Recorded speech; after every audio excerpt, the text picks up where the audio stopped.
Do you have a favorite? Not meant to. But mostly the unloved ones. The unvisited ones. The cases that get dusty and ignored. All the broken and shunned creatures. Someone's got to care for them. Who shall it be if not us? Yes.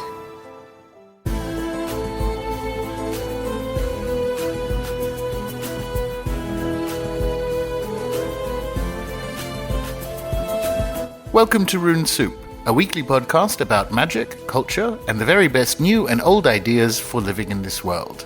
Coming to you from 43 degrees south on a small farm in deepest Tasmania. My name is Gordon, and I shall be your host.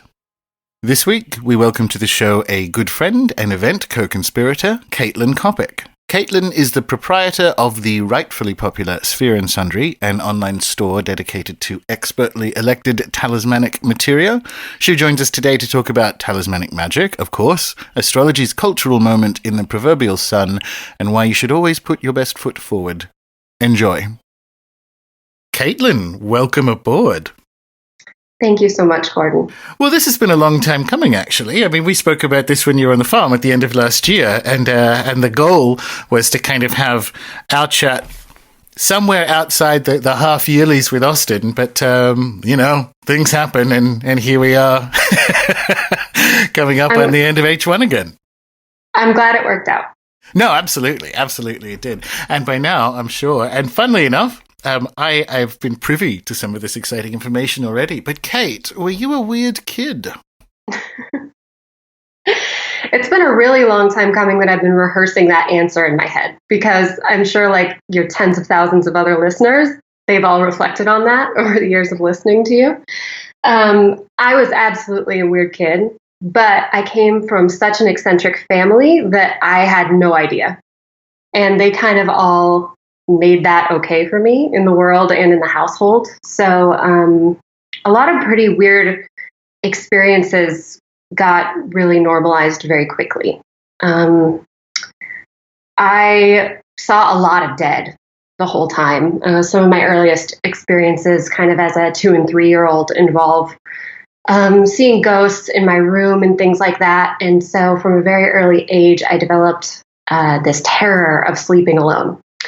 And presumably because my parents wanted their own bed some nights of the week, they started trying to find essentially paranormal help for me when I was maybe 5 or 6. And my dad drove by this strip mall psychic in Portland where I grew up. And he went in there and he met this woman. And he said, my daughter is seeing ghosts and she's really, really scared all the time. And we don't know how to help her because I didn't really come from a family where other people were having those issues. But thankfully, they did believe me. And the lady said, yeah, why don't you bring her in and I'll talk to her. And so he did. And the first thing that I did when I walked in there is go over to this corner because I saw that she had this spirit dog. And I went over and I started sometimes. I didn't even realize that other people didn't really see what I was seeing. And I would do things like that. And she knew what I was doing. And so that for her was kind of confirmation enough that I was legitimately sort of seeing these things and not just mentally disturbed. And I started spending weekends there. She lived illegally in the back of her strip mall shop. And basically she just played psychic games with me and talked to me about everything all the time. And it was really fun. But also she was kind of new agey and she wasn't big on boundaries or banishing or anything else. She just thought that, having this little psychic plaything was super rad and kind of taught me a lot of techniques for opening up, but never closing down. And that led to some weird experiences down the road. Ah, right. I didn't know you hung out with her in the shop because I knew a bit of that. That's a cute story. That's like an actual short story or something there. That's fascinating. It was really fun. She was basically kind of like a part-time nanny. It was really fun being there. And I would be kind of outside of her sessions and things like that and interacting with the other people who came to the shop. And I don't know, I was kind of a mascot for the shop, I guess. Nice. So as you said, you got some opening up but not closing down techniques. I mean, does that mean that the ghost situation persisted through adolescence? Oh, yeah, and it got worse. I mean, the typical, especially for women, almost like paranormal activity mounting into poltergeist activity as kind of the hormones start coming on, and you get to be like 11, 12, and then I remember my mom and I used to have these huge fights because she had pictures up of me in the house that I hated, and they kept falling off the wall. And she thought that I was tearing them off the wall, and I wasn't. So that kind of stuff started happening. And my family, I guess, had a falling out with the psychic lady, and so I should go back a little bit. So she had taught me how to call on things, but she didn't really teach me protocols for what to call on and why. So, like a lot of 11-year-old girls my age, millennials, I was really into the Backstreet Boys.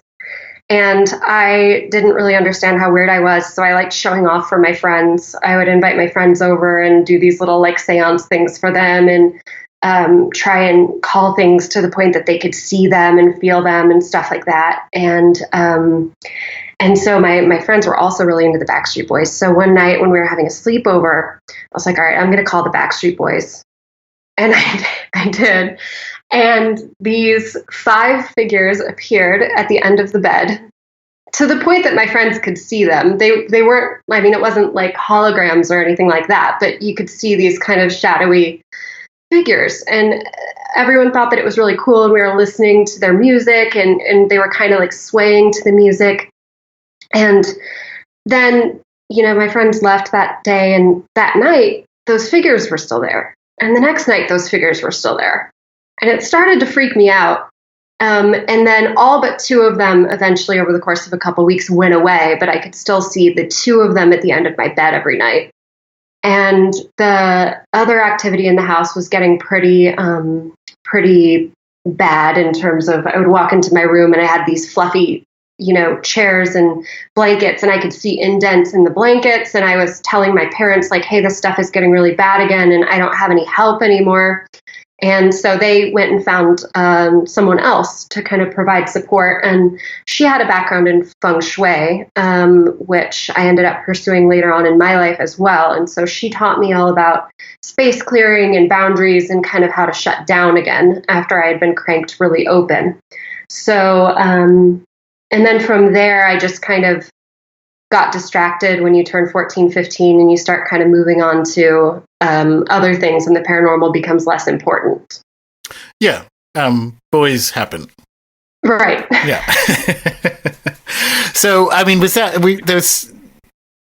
it always going to be the case that you ended up with the life you had, or was there a moment there where little Kate wanted to be like a fireman or something? I mean, given that you have the archetypal weird kid story, was it always going to be, I'm gonna study a bunch of stuff and head in that direction career wise? It was, and in retrospect, that's even clearer. But what was absolutely true the whole time is that I never had any interest in any mainstream education at all. I wanted to leave school from the second I started going. I would beg my parents, I would cry. And I actually left high school about 2 months into 9th grade, and I graduated early through some correspondence program designed for American kids traveling internationally. And I actually started attending Kepler College, which is, for a while, it was the only accredited college in the nation that only specialized in astrology. And that was actually where I met Chris Brennan, before Austin and we ever met. I was going to say, you and Chris, you and Chris go back further than Austin and Chris. Yeah, we met at Kepler, and it was so funny because just seeing where Chris and I are at now in our lives, I guess this is 13 or 14 years later. The first time I ever met him, So how that program worked is it was mostly through correspondence. And then once a year you would go and you would have like a week-long intensive in Seattle. And that's where you could meet your fellow students and kind of get some in-person experience with the teachers. And Chris took me out to lunch my first day. And his first question was, where do you see yourself in astrology in 10 years? And how old was Chris at the time? I think Chris is maybe 3 years older than me. So he was 20 or something like that. Right. And it's interesting because he was that long-term about it back then. No, and exactly. Like beginners, you mean to continue. It's a peak Chris experience. Oh, completely. And I, of course, was not like, oh, I'll be Austin Coppock's wife. But Austin was already on my radar, too. And I'm not going to tell the whole story of how we met because you know it and it's really long. But basically, you have to Austin tell, was writing. Yeah. You have to tell part of it. And I presume parts of it have been vetted. Mostly it's for the sake of time. But basically, he was writing this column on MySpace. And I was on MySpace, and I came to fall in love with his writings. And he was writing under an alias, so I didn't really know who he was. And we kind of, through this course of happenstance, ended up connecting with one another's real profiles, unbeknownst to me. I just added this random guy that I thought was cute. Honestly, his alias had me freaked out that he was like this 40-year-old living in his mom's basement. I didn't think that he would be like this cute young man at all. But I added him and he wrote me, oh, my dear, how did you find me? And I was like, oh, I don't know. I found you through the Baron. And later on, we chatted a little bit and he showed me his chart. And the first thing that I said was, we're going to fall in love someday. And he said, okay, you live 3,000 miles away and you're like super younger than me. He didn't go for younger women or anything like that. That was just my little prophecy. And I promise I didn't go around telling everyone that. and then 3 years later we met, and 12 years later we're together. I like it. Yeah. The best thing to ever happen to come out of MySpace. Oh. I can't think of anything better. So well, no. Yeah. Exactly. It's so strange to think that it's so long ago, MySpace. You think, wow, how did that even work? It was such a clunky and slow platform and terrible and busy. And look, it worked. It worked in the end. Well, and it's just fate. These stories were kind of from your question, do you think that was always meant to be? And I mean, clearly, right, with this web, even involving Chris, right? And now Austin and he and Kelly are doing the Astrology podcast, and everything is as it's supposed to be. But the only mundane thing that I did want to do, other than being an astrologer, was I wanted to start my own natural kind of cosmetics and beauty line. And I had named it Moontone, and I had started playing with labels and all kinds of stuff. And that was when I was 16. So it's Sphere Sundry has not been a long-term plan for me, but it is interesting to see how everything that I kind of was drawn to along the way ended up coming together under this one banner. I can absolutely resonate with that, given how my life has turned out with various growing things and writing things. And I was playing with all those ideas as a teenager as well. And you're, in some sense, feeling the future when you do these things. Mm-hmm. Yeah, it reaches out to you. You know, the important events cast ripples outward in both directions, into the future and into the past, and you encounter those. And as long as you're kind of tasting the air and you're riding that wave, those will lead you in the right direction. What people mean when they talk about, kind of staying on path or following with the Tao. Yeah, exactly. Well, speaking of the Tao in a funny way, so had you done your Feng Shui training before the astrology training? And did you have reason to put that into practice professionally, or is that something you use just life-wise? It was after. So I started going to Kepler, and I didn't last very long at Kepler because it was a really traditional, scholastic environment, and I wasn't really the best at dealing with that, and it was also a lot of history, and I wanted to get into the practice.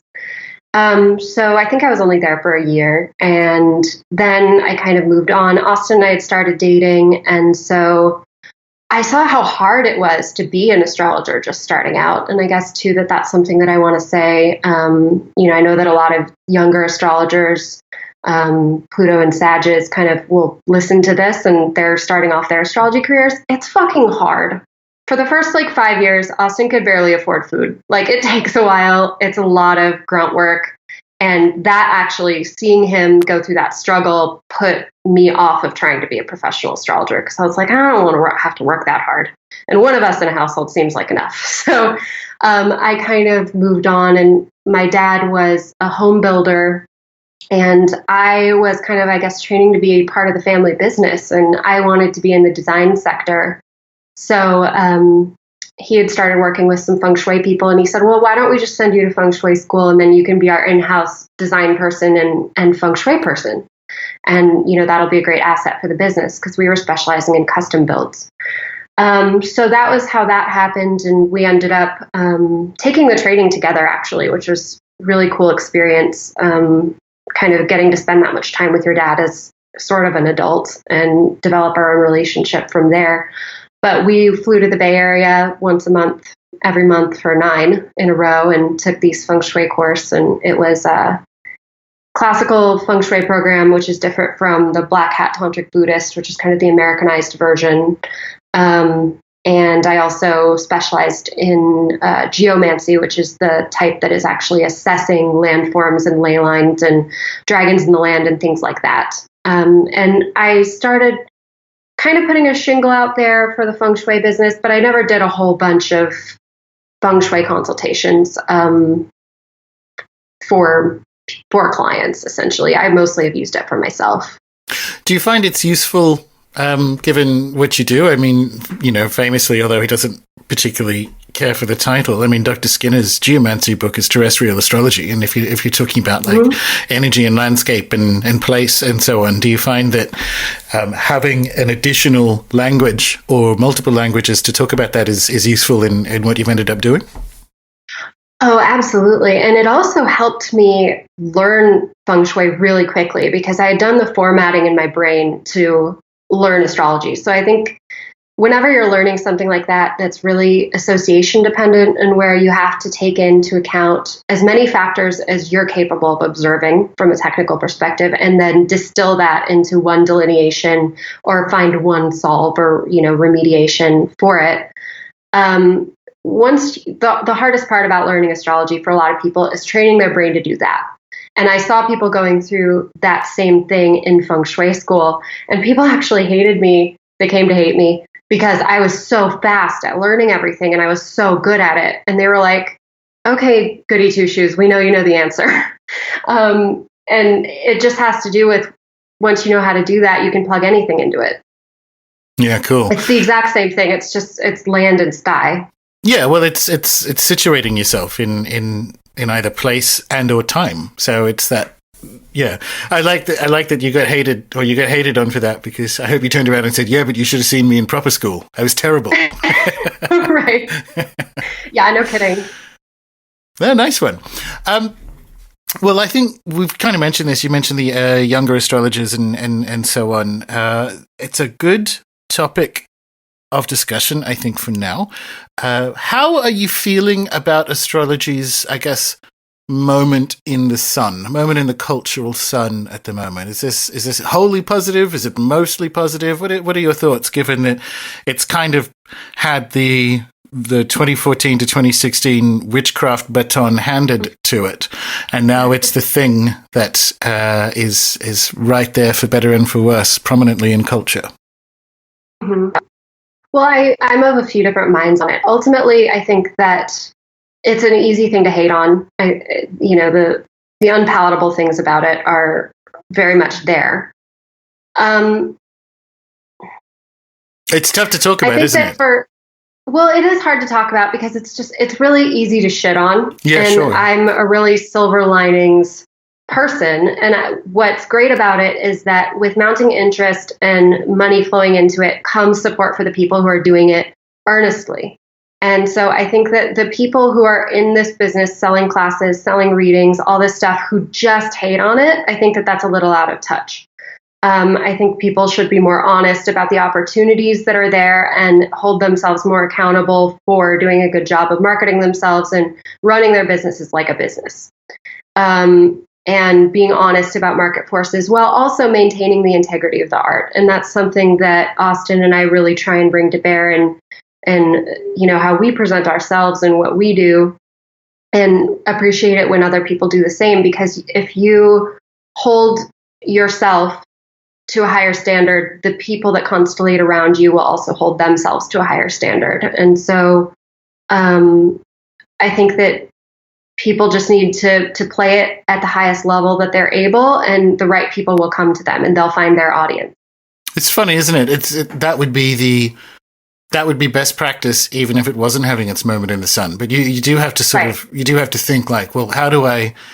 The same thing happened with magic and witchcraft and whatever, 2014 to 2016, right? Maybe even a bit earlier, so sort of like 2013 to 2016. It's just a lot of stuff. So some of it's good, a lot of it's bad, and the question is how you navigate that on an individual basis. And in a way, you stand out more if you're not bad, because there's just this sea of a little bit of mediocrity. And so actually, I think that there are a lot of opportunities for people who want to step up and do really original things and, do things well. Yeah. I think that maybe it's a challenge of originality and saying like, okay, so it is so popular. How do you stick out? And what can you bring to the table that other people can't bring? And I think that the frustrating thing about it is seeing how many people just the hall of mirrors and the echo chamber that a lot of it's becoming. And it's a little bit difficult with astrology because obviously everyone's talking about the timely things at the same time. And so it can be hard to find an original take on something that everyone's talking about the day that Mercury goes retrograde or something like that. But I guess that's the challenge. And I think that that's actually really cool for people who are devoted to their own growth in the art. Well, so I think you landed on it there, because it's also, it's almost counterintuitive, but I don't think the individual solve for the individual person comes from a business strategy perspective. So I don't think it's like, oh, we got a retrograde coming up or whatever, or as happens every month now, every fucking election is crowded as shit. Right. It's more what you were saying earlier, which is like, well, what is unique about me? Where do I interface with the material as a practitioner of whatever it happens to be, magic or astrology or what have you? And to come from that place rather than a business strategy place, yes. I think has, I can't see how else to do it other than, and I know it's a really annoying thing maybe for beginners to hear, but you actually have to do the inner work rather than the business work. And that will, at least as far as I can tell, manifest in the kind of like business sector. Well, I completely agree. I mean, I think that you should try to achieve all things on all levels that you're able, right? So if you're trying to make money as an astrologer or as a witch or what have you, I think that finding your own magic and building up your own original take on things is always what you should lead with. And then you should just back that up with actual good business planning also. You do the inner work and the outer work simultaneously or at different points when you're able. And then over time, like we were talking about earlier, over the course of 10 years, if you stay engaged with both elements of that work, you're going to have something that works for you and that works in the world. And the world is going to come to you because of what you really have to offer. And that comes from whatever innate magic. And in many respects, sorry, that dropped out a bit there. But in many respects, it's no different to anything else. Like that would be writing books completely. or boat building or whatever it happens to be. Like it's you have to. It's questionable. Like I can only speak to it from a creative perspective, but like if I had been given a book deal or a film deal straight out of film college at the age of 21 and a half, I would have made shit. How mortifying. I would have made shit. Yeah. I would have had to change names. My God, I've thought about that sometimes, and I think about, I'm like, oh man, I wasted so much in my 20s. I had so much idle time. I could have done so much, but I wouldn't have been capable of doing the work that I am now. And I'm actually kind of glad that that's not there on the resume.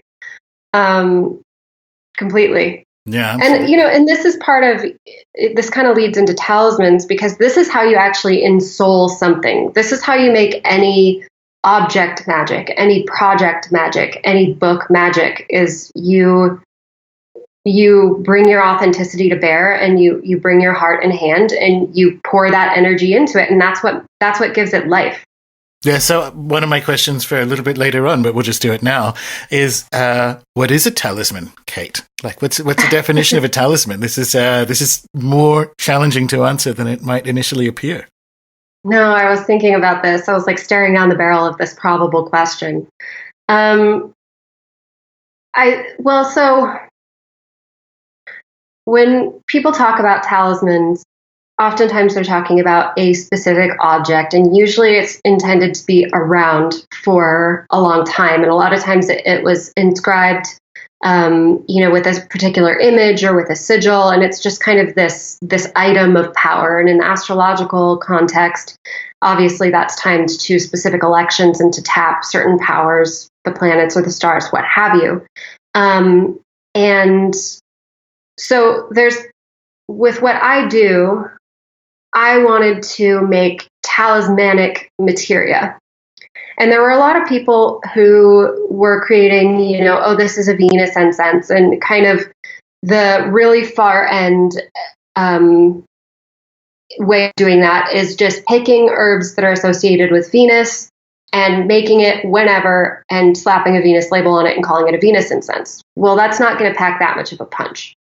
And then there's this sort of second tier of people who create their Venus incense on Venus's day and in Venus's hour, but they might not pay attention to the fact that maybe Venus was, in Scorpio at the time, and is going to provide very different results from a Venus in Pisces, which is exalted. I wanted to create very specific talismans, oils, candles, etc., to a talismanic standard. So what would we actually want to keep forever? Because in the astrological magic talisman world, you're trying to capture good things, maybe in metal, and then you have that for the rest of your life. So what's high enough quality and desirable enough and rare enough to make really, really potent items? And so that is what I started doing with Sphere Sundry. And there's a distinction. I don't call an oil that I make then a talisman. And some people that have kind of started catching on to this and have started maybe modeling some of what they're doing off of what I've put out there, I see them actually calling their candles like, this is a Venus talisman. I would disagree that is a Venus talisman. I would say it can be a talismanic candle. It was made to a talismanic standard, and it was treated in the same ritual way that you would create an actual talisman. A lot of times I do actually offer talismans with each series that our jeweler Tony Mack cast, and those will actually have the right images on them and kind of ticking all of the boxes for being a real talisman. And talismanic materia and talismans operate differently, and they have different applications, and that's one of the wonderful things about the world of talismanic materia, I'm finding. Yeah, I would agree completely. It was, I know this came up at the Melbourne event at So Below, but we need, as it gets popular and things need to be, and rightly so, explored and delightfully mutated and blended and so on, we actually still need some sort of definitional rigor, or it all goes to shit, which is what happened with the Grimoire revival, and people just ended up with you can do anything, and that's just not correct. Like, stick very vigorously to a definition of what a talisman is, and doesn't mean like only do this. It just means that this is literally what a talisman is. A talisman is, by and large, a combination of stone and metal that freezes a particular astrological moment in time, as you say, forever. And there are not even that many books that you can use to like kind of put this together, and that's a talisman. That's what it is. Yes. And if we don't stick to, it doesn't mean only do that. Obviously, Sphere Sundry is a remarkable example of what happens when you take that metaphysical logic and apply it in different ways. But as you say, you use rigor in the terms and say, well, this is, talismanically elected materia. Yes. That's good, and it allows us to experiment while also maintaining the rigor. Because there will inevitably be, because it's just how popular things go, there will inevitably be like a slide down the other side of the bell curve, or like melting like cake in the rain, and a whole bunch of the discourse will turn to crap, and you just kind of need to hold on to the rigorous definitions so that it doesn't necessarily happen to everyone. Right. I'm kind of more confident, as you say, there are examples of people out there not really doing it. But this brings up, because we'll get the full Sphere and Sundry story in a moment, but just going back to that wider astrological world, do we have, how to describe this? What responsibility do we theoretically have to a wider discourse from either a policing or whatever perspective? Right? You've been on a number of rants to do with frauds and so on. And I think it's worth having the discussion, because I'm not sure we're in alignment on that. Not in complete alignment. I admire your, I guess, integrity. My version of that is much more of I think most days it's like a caveat emptor situation. But do we have a responsibility to give me your opinion on that, or does it change on a day-to-day basis? I don't think everyone does. I've always been a little bit of a policer, I have to say. I not a narc or anything, not, to the authorities, but I've always stood up for what I thought was right. And that's always been really important to me. And I think that for who I am and what I'm trying to do with Sphere and Sundry, which is establishing a really high bar for how this can be done, and that it's important for me. I don't think everyone has to engage in that. And I'm also mindful of not shitting on anyone and everything. There's a lot of room between not doing things at the highest level and being a fraud. Oh, absolutely. And that's why I wanted to ask the question. Yeah. You absolutely don't do that. And people can be at whatever skill level they're at or price point or whatever it happens to be. And then there are frauds. Yeah. Right? And well, I think that it gives everyone it gives the art a bad name when there's just straight up, charlatans running around, because after I shared the fraud article, this one person retweeted it and they said, oh, look, the girl selling snake oil is mad at the other girl for selling snake oil. And my response to that person was, if you can't tell the difference between someone with sincerely held religious beliefs doing this with integrity and actually correctly relaying what it is I did and how I sell it, and a person who's making those same claims but didn't actually do that, you're not a person worth dialoguing with about this. Because a lot of people don't think that this is legitimate. And it's fine. I don't need everyone to think that it's legitimate, but it does create an interesting problem where in this, excessively materialist world, people will look at a person who's a straight up fraud and me and equate us. I don't appreciate that. No, cool. So that's one of the, it's weird. I guess in a way that's someone coming for you specifically, right? So it's not even necessarily a responsibility to police frauds in a kind of like a wider discourse sense. It's like someone specifically came for you, in which case it's different. And I think that would be where I would do the tick on it. I think I've landed after all this time on, if I haven't explicitly endorsed someone, I don't endorse them. They are not endorsed. So that's sort of where, not that I'm saying everyone who I haven't explicitly endorsed is a fraud, but I think that's where I've landed with, if you cannot find me in writing or words explicitly endorsing someone, they aren't endorsed. And I think maybe that's more of the, maybe that's more the Scorpio Club way of doing it, but yeah. I have the same thing in terms of who I actually collaborate with and things like that. And that's not to say that people I haven't collaborated with, I don't have respect for or think highly of. This project is less than a year in the making, and there are a lot of people on the list that I haven't gotten to yet, because we're trying to find the right collaborators for the right projects. And all of this is kind of a layer cake, and the more, the more that you can factor in to make the magic happen, the better. And picking the right people for each series is part of that. But I agree with you entirely in terms of I don't comment on most of what I see going on. I'm with you. It gets back to sort of what we were saying about what you just have to, and it's not even just a magic and astrology thing. You just have to do your fucking best at life. Yeah. And that seems to be the only way through everything. Like that you just have to do your absolute best and be in a place of integrity for whatever it is you happen to do, and just kind of like plod along through.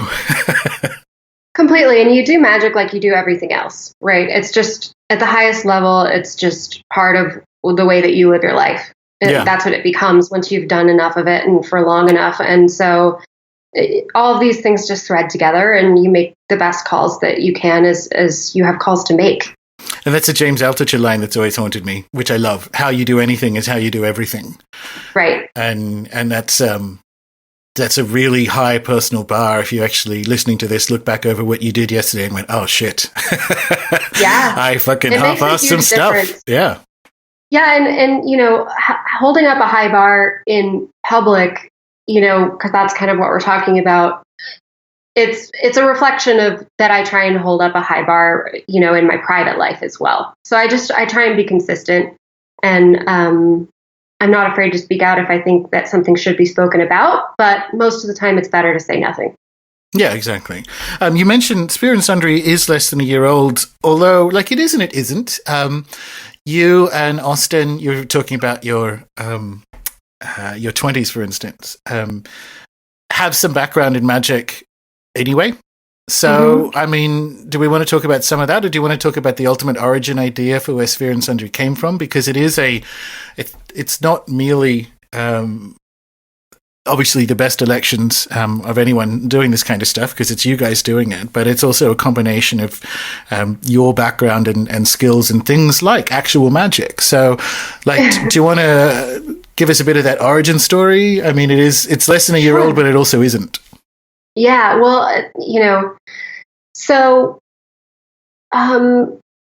because of sort of the things that I talked about in the earliest part of the show with my background, I was kind of gun shy around a lot of the paranormal stuff. I had kind of some trauma. I was actually terrified of the dead probably until my late 20s, until I started working with Herman Ubis. Thank you, Gordon.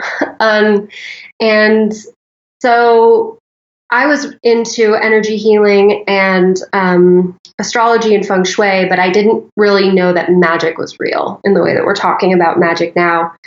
And so I remember it was on Austin and I's first official date that he told me that magic was real. And this is kind of cute later on, as we were talking about our relationship and stuff, I was like, baby, when did you know I was the one, joking with him? And he was like, when I saw how your eyes lit up when I told you magic was real. And the first thing that he had me do was actually a variant of the headless rite.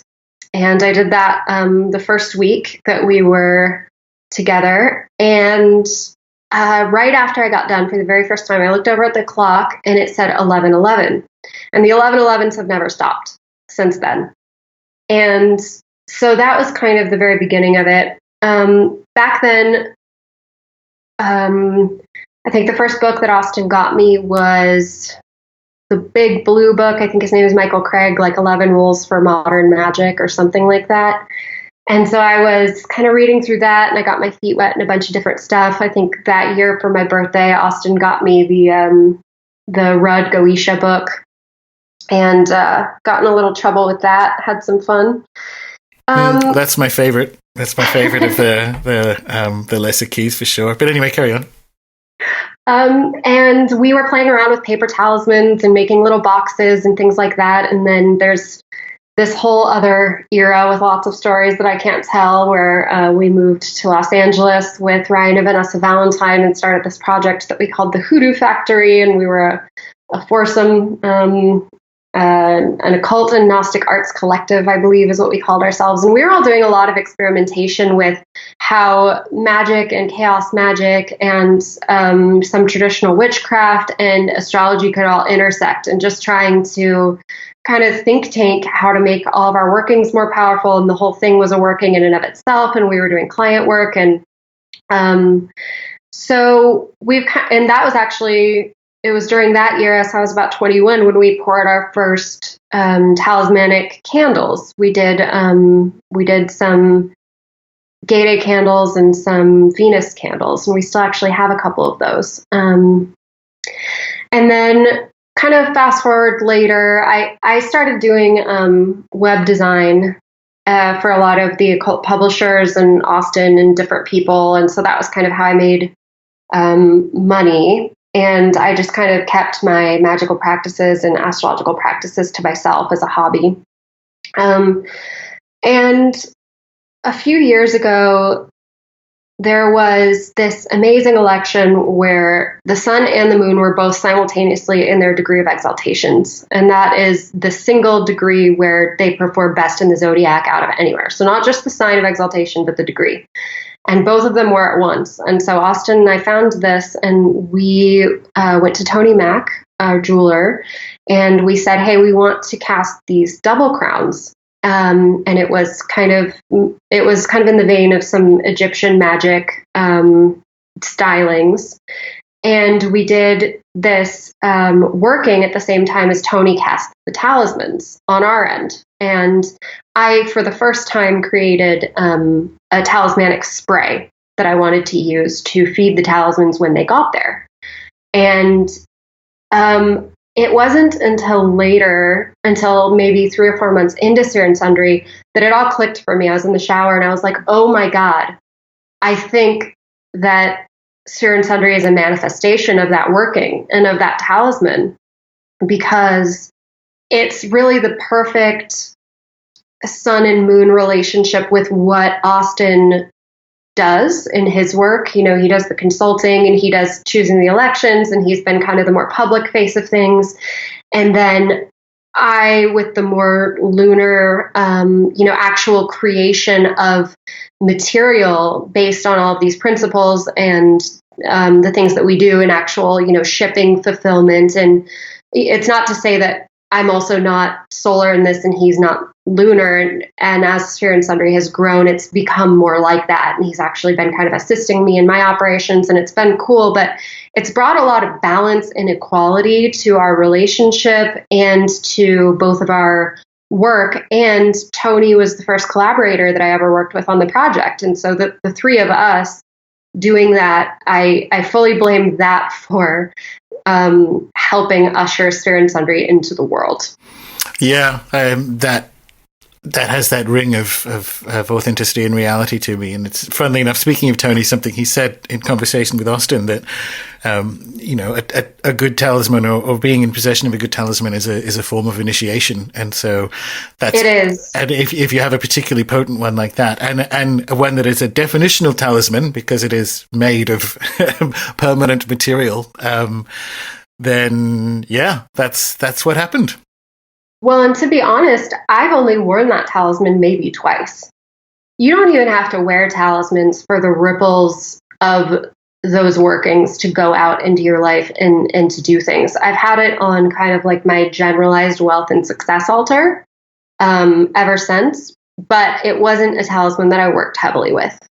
Sure. And, that's another thing too, kind of as more people are taking this model and they're getting more specific and they're engaging in the production of talismanic materia, because real magic actually does things, and because finding good elections is really fucking hard. Like, if someone isn't a great electional astrologer, I would just be careful with buying things that were or on your own.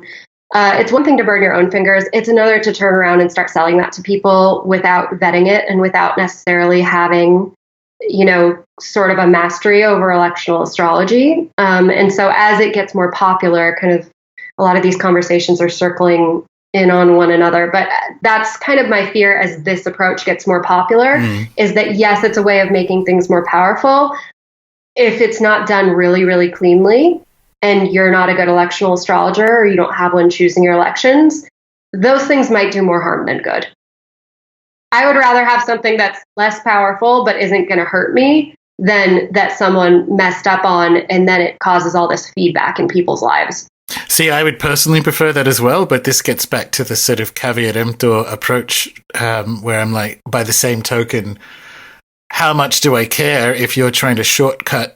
You're like, I don't know if this person is any good at this stuff, but it's half the price. I'm like, well, because magic works, and I think I think it has its own. You mentioned the feedback thing. I think magic has a way of removing the people from like the ecosystem that maybe don't belong there.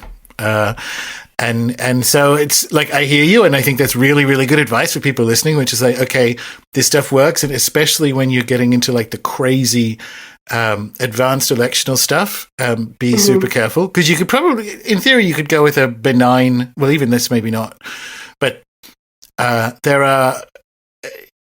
you could potentially go with a beginner if you just wanted like a Mercury like have a Mercury candle, like Wednesday, hour of Mercury. Mercury wasn't anywhere crap. Like, okay, we can go to a beginner for that. But if someone's up on their fixed star nonsense and it's quite precise, like, be careful with those ones. Well, even still with the Mercury, so whenever you're talking about talismanic stuff, the placement of the moon is really important, because what we're making is we're creating real effects, right? So if someone does that Mercury thing, but the moon is being aspected by Mars and conjunct K2 or, something like that, it can still end up breaking your computer instead of fixing it. Yep. So, yeah. But I hear you, like more benign stuff obviously will be more benign, but there can still be stuff hidden in that chart that you don't necessarily pay attention to that can manifest some pretty gnarly things. Well, so this is the Sphere and Sundry integrity piece, right? Like you're very explicit about the elections for each thing you bring out. It's like, this is exactly when we did this. Check my working, right? And I think that's a really good that's a really good and professional thing to do that I think has a net positive for the kind of wider astrological, I don't want to call it like economy, but like wider astrological discourse.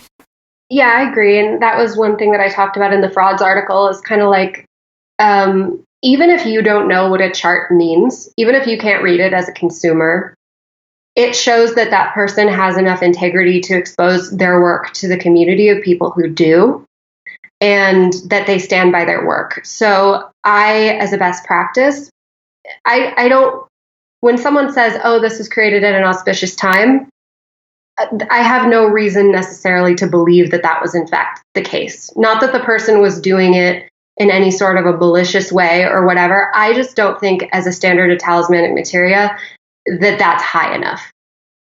I think that if you say that you created something at a time, that you should post the time that you created it. Yeah, I agree. I have another challenging question for you, like in the vein of what is a talisman, and that is, and this is a good time to ask it, how do they work? How does talismans and talismanic materia work? And this is something that I'm just going to have to get your personal opinion on, obviously, because nobody fucking knows. No one knows. But how do they work? Well, I think that they work the same way as humans being born. I mean, humans are essentially talismans of their chart. And so I think that the process of creating a talisman is the same as, kind of giving birth to that moment in time. And that's why the embodiment element of it being made of the right stuff, it being able to actually carry that energy and be fully formed, right? To live just like a baby. If a baby isn't born with lungs, how long is it going to live? So I think that that's the important thing with talismans that work, is they're supposed to be made of the right material. They're supposed to have the right stuff going on. And oftentimes, smoking them is very important. And I think that it's basically in being, and that's how they work. That they're actually kind of their own little life form. And they do what they do, just like humans. So, like, when they are their own little life form, because this is the bit that I'm trying to work out how I want to conceptualize it and fold it into kind of like different metaphysics, right? Like, there are a number of options for how we think with how talismans work that have a lot to recommend each of them individually. So there's that kind of idea that I quite like. So I had Gabriella on the show a couple of weeks ago about in a Maya conception, moments in time being alive, being actual, like a moment in time is a spirit.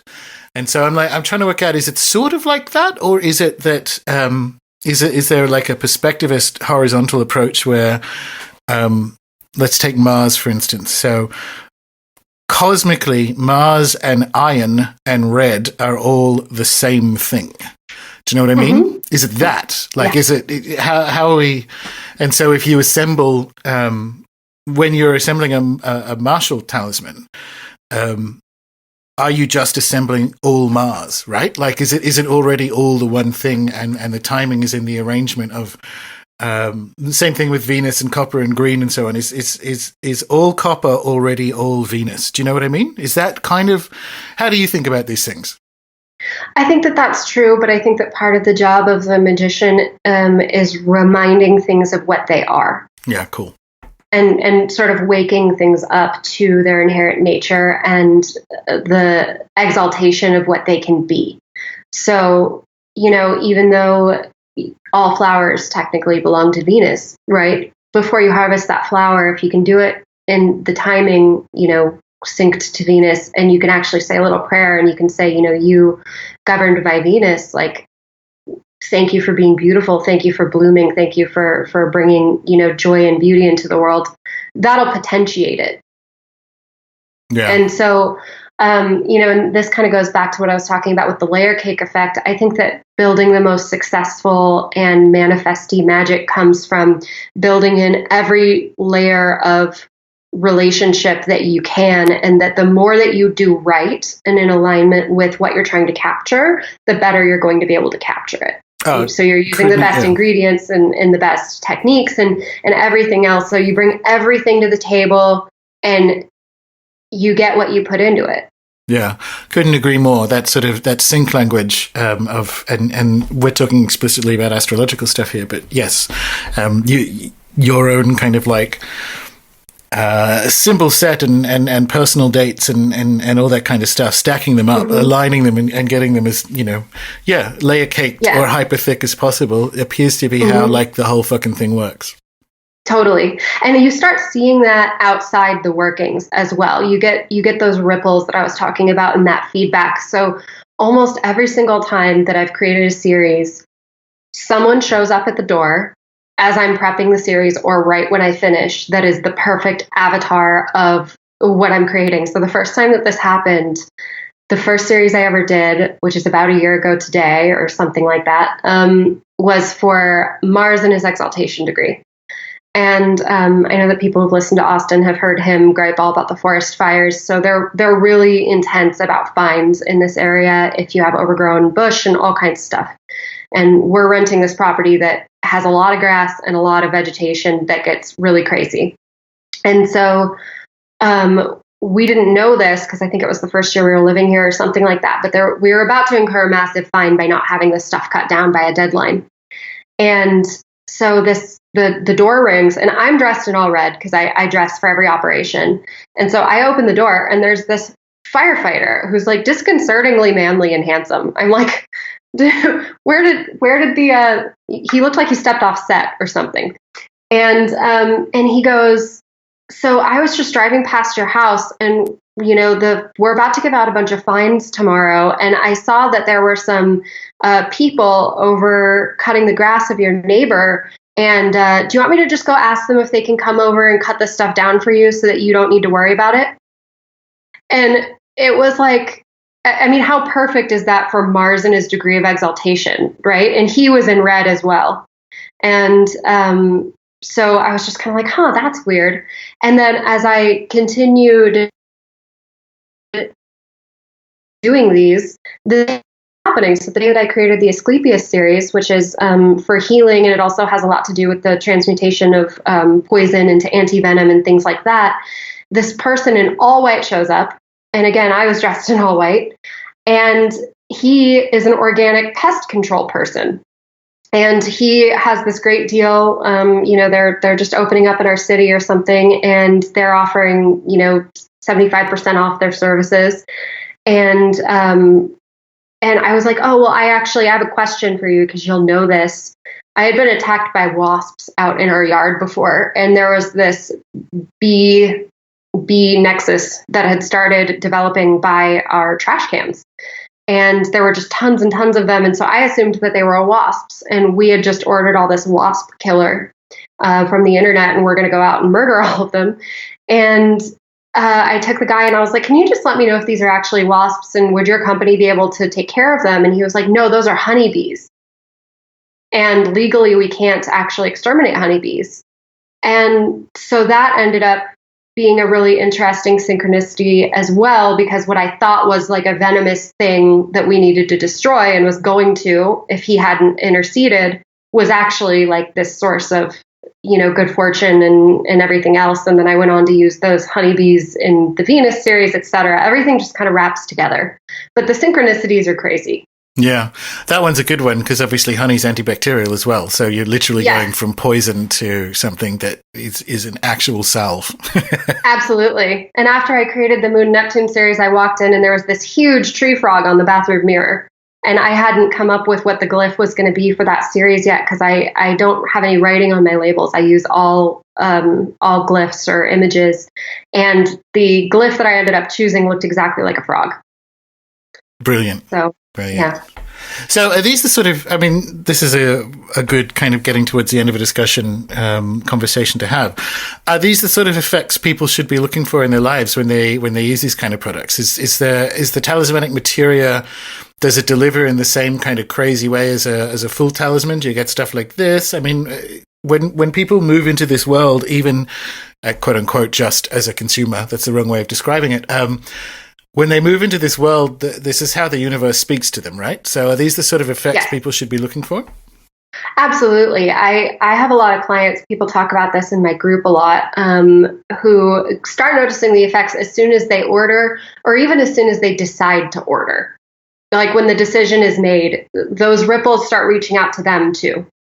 And the thing about, you can kind of pick up any Venus incense from anywhere, but a lot of this stuff isn't, it doesn't pack that much of a punch, or it wasn't actually ritually created. It might be created to be used in ritual and it might be made of the right stuff. But this stuff is all magic already by the time that it gets to you. And that's the really cool and convenient thing about talismanic materia as well, is that it's not always the right time to do a Regulus working. But I'm going on a podcast today, right? So I bottled Regulus when Regulus was really good, and then I can just put it on myself and get the benefits now. And so that's the really cool thing too about this type of magic, is that it makes it really, really convenient to use on demand. I think that's the bit that I really enjoyed about how you've kind of positioned the business, right? Because as you say, you can go to Etsy and buy Abramelin incense, or you can buy things that are designed to be used in ritual for ritualists, and I do, right? Right. But you also aren't in ritual that often, and you do have like presentations at work or something where the products that you bring out, which absolutely pack a punch. I'm a huge fan, obviously. So you are officially endorsed in that kind of. Thank you. But they can be used. They're for people who know magic is real, but either aren't there yet or don't ever give a fuck about doing magic for themselves, right? They're like, well, of course it's real, but like, I can either do I can either be in full ceremony for 90 minutes in advance of my presentation at work, or I can use this spray. Right. And it might not even time like from at the moment. And that's what else I love about astrological magic. One of the benefits that I see it is, we're already kind of being bossed around by the planets and by, our nativities all the time anyway. So, getting to choose what is influencing you at any given time and curate that for your own experience and for effects in the world is a really amazing thing to get to do. Yeah, it is. You're right. It's quite empowering. And I like it I'm a ritualist, but there's something about using items or material like this that is a kind of persistent reminder that the universe is perpetually magical, and it's a different way of saying that we're always bossed around by the planets and so on. It's a different way of saying that, which is it's amazing when these things work, that you just have those kind of like outside of ritual reminders that these things work. I know that sounds circular, but it's remarkable, as you say, when you'll get like a hot fireman showing up at the door straight after a martial operation. You think that is. It stays with you as something profound about the universe. It does. It's really life-affirming, actually. And I'm one of those people that I think I would have offed myself a long time ago if I hadn't stepped into an entirely magical reality where there were context, where there was context for everything that was going on. I was having some really brutal transits as a teenager, and I was, having a lot of suicidal ideation, and it was having a consultation with an astrologer and them saying, this is one of the worst transits you're ever going to have your whole life. It's like, it's never going to be this bad again. So just wait it out for a year and a half. If you still want to kill yourself in 2 years, go for it. But this is, and they didn't actually say that, but, and that gave me the strength that I needed to get through that time and be like, all right, I'm just going to wait it out. I'm going to see if this gets better. And it did. And so to me, that's one of the really glorious things about astrology is that it gives us timelines for suffering. Timelines when for it will suffering. end. Yeah, and ways to sort of blunt the rough edges of it in the interim. And ways to mitigate it in the meantime. Which I think is amazing. Yeah, cool. So, last question before we get into, everyone, obviously, Sphere Sundry is where we find you. But for people who, how to describe this? Because again, I don't want it to sound proscriptive or draconian. But if people, what are the definitive things people should read or know about, I guess, talisman theory? Not necessarily how to make talismanic materia and so on, but like, pick a tricks and what? Like, what should people at least be aware of?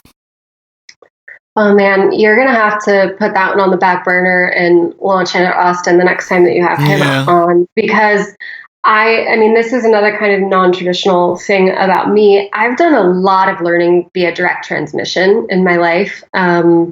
And so, when people are like, how do I learn to do what you do? It's like, well, I would start by taking Austin's classes because I learned most of this stuff through him and with him through experimentation. I've always been a really practical, boots on the ground type of person. And so I did a lot of this by trial and error. Other than the Picatrix, haven't really used a lot of books in my talisman making. I would say that Effigy by Martin Duffy, coming from the traditional witchcraft it's a good one. world, is probably helpful. That is a brick and a half. But I use a lot of kind of those things inform my personal approach to doing all of it. Yeah, I can see that. So, because it's sort of an interesting question because it's not talismans, it's talismanic materia, and the witchcraft stuff is there. It's in many respects more that it's like elected witchcraft, right? And so you can kind of find with some modification traditional associations between things like fixed stars and planets and so on pretty much everywhere. You can just get an Agrippa, right? So it's not even, that's the bit where it's interesting to have this discussion of like what should people read, and I honestly do think it kind of begins and ends at the moment with Picatrix in terms of talisman theory and history put into the one book, but that's not even kind of enough. As you say, it's sort of It's far more performative and experiential. I think, what people should do? They should buy some stuff from Sphere Sundry, see how it works in their life, and go at it that way. Like, have an embodied experience of how these things can interact, and go from there. That's my official recommendation. Thank you. Cool. All right. Well, we're at the end of a really intense and fun conversation I've been looking forward to for like 6 months now that it's May. What do we need to tell people? Where do they go to find you, and what do you got coming up, and all that kind of thing? Lay it on us. Well, what I'm most excited about is As Above, which is the event that you and Austin are doing in September in Portland, Oregon, and that is sold out already, and I can't even believe it. But that's going to be a really great time, and I will have a Sphere Sundry booth there with kind of select offerings that are appropriate for the vibe. I'm not going to like bring Algol and Mars with me, but we'll bring some Venus stuff and Jupiter stuff, and we'll also host a bar like we did for So Below. So I'll have samples and people can kind of dose themselves and check it out there. Other than that, my website is sphereandsundry.com, and I am under the same handle on Instagram, and I'm under Kaitlin_Coppock on Twitter and Facebook. And Austin and I are going to be at NORWAC at the end of the month, and we're really excited about that. And that is about it. That's a lot, though. That's good. And people can still waitlist for the event, though, can't they?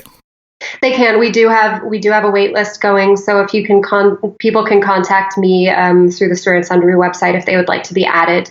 I'm sure we'll get some dropouts just because life happens. Exactly. Well, all right. A great chat. And I, too, am very much looking forward to As Above. I think that's going to be big fun. And it's not even that far off now. It seemed like it was ages away, but like it's May, so it's a couple of months. I'm so excited. Yeah, me too. Thank you for making the trip and doing this. Yeah. Oh, well, we've got to give the Northern Hemisphere a sober some low. love. Yeah, exactly. Thank you, Gordon. I've been a huge fan of Rune Soup and all your work for a long time, and you've definitely been really influential in my personal practice. And I don't even know that I would be doing Sphere and Sundry in the way that I am if it weren't for chaos protocols and working with Hermanubis and all kinds of stuff. So everything just weaves together as it should. And thank you so much. Well, thank you for saying so. Bye.